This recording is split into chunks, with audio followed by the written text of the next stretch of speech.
بسم اللہ الرحمن الرحیم۔ السلام علیکم پیارے بچوں، کیسے ہیں آپ؟ یقیناً ٹھیک ہوں گے، تندرست ہوں گے اور بہت خوش ہوں گے کہ آپ کی گرمیوں کی چھٹیاں بہت اچھے انداز میں گزر رہی ہیں۔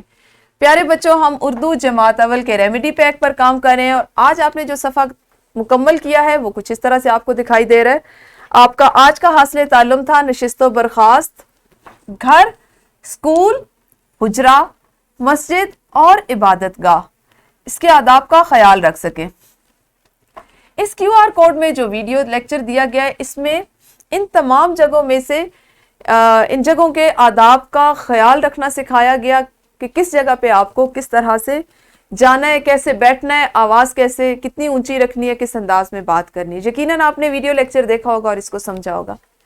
کرنے کی سرگرمی یہ تھی کہ آپ نے سب سے پہلے یہ جملہ مکمل کرنا تھا اور پھر سرگرمی تھی کہ ویڈیو کو دیکھ کر آپ نے گھر، اسکول، مسجد اور عبادت گاہ کے آداب سیکھنے تھے، جو یقیناً آپ لوگ سیکھ چکے ہوں گے۔ اگر کوئی بچہ ایسا رہ گیا کہ جس نے ابھی سرگرمی کو نہیں کیا تو وہ جلدی سے اپنے والدین سے موبائل فون لیں، اس کیو آر کوڈ کو سکین کریں، ویڈیو لیکچر دیکھ کر یہ کام مکمل کریں۔ اس کے بعد آپ کے پاس اسی سے متعلق کا کام تھا کہ درج ذیل اقتباس درست تلفظ اور روانی سے پڑھ کر والدین کو سنائیں۔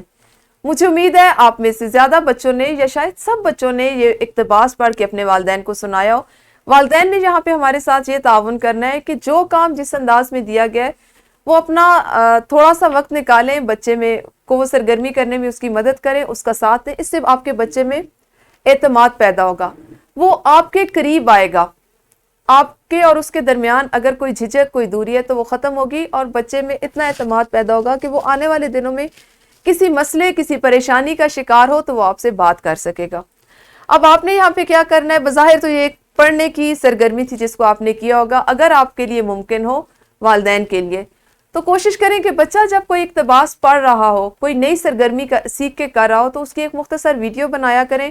بچے کے معلم اور معلمہ کو بھیجنے کے ساتھ ساتھ ہمیں بھی اس واٹس ایپ نمبر اور یا اس ای میل ایڈریس پر بھیجا کریں۔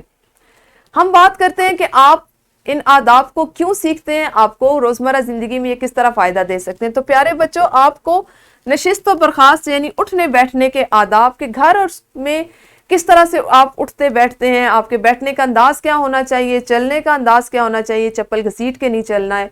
جب آپ بیٹھیں تو اپنے کپڑے سمیٹ کر اس جگہ پر بیٹھیں جہاں آپ کو جگہ مل رہی ہے۔ اسی طرح اگر آپ اسکول کی بات کریں تو جو جگہ آپ کے لیے مخصوص کی گئی ہے آپ اپنی اسی جگہ پر بیٹھیں، نہ کہ آپ ہر ایک بچے کے ساتھ جھگڑتے رہیں اور اس کی جگہ پہ قابض ہوتے رہیں۔ اسی طرح حجرے، عبادت گاہ یا مسجد کی بات کریں تو اس کے لیے دینی حکم بھی یہ ہے کہ آپ مسجد جاؤ تو جہاں پہ آپ کو جگہ ملے وہیں پہ بیٹھ جاؤ، لوگوں کی قطاروں اور صفوں کو نہ پھلانگو اور پھلانگ کر آگے کی جانب مت جاؤ۔ یہ دین کا بھی حکم ہے۔ یہی وہ چیزیں ہیں جن کو ہم اپنی روزمرہ زندگی میں آپ کو اس لیے سکھا رہے ہیں کہ آپ ان آداب کا خیال رکھتے ہوئے اپنی زندگی کو بہترین انداز میں گزارنا سیکھیں کہ آنے والے دنوں میں یہ کتابیں جو آپ اس وقت پڑھ رہے ہیں نہ صرف پڑھنے کی حد تک آپ کے لیے فائدہ مند ہو بلکہ ان کا عکس آپ کی شخصیت سے دکھائی دے۔ مجھے امید ہے آپ سب ان چیزوں پر عمل کرتے ہوں گے۔ اگر نہیں کرتے تو آج سے انشاءاللہ عمل کرنا شروع کر دیں گے اور چھٹیوں کے بعد جب اسکول جائیں گے تو آپ کے اساتذہ کرام کو آپ کی شخصیت میں ایک واضح مثبت تبدیلی دکھائی دے گی۔ کل ملیں گے اگلے حاصل تعلم کے ساتھ کہ ہم نے اس سے اپنی زندگی میں کس طرح مستفید ہونا ہے۔ اس وقت تک اپنا خیال رکھیے۔ اللہ حافظ، شکریہ۔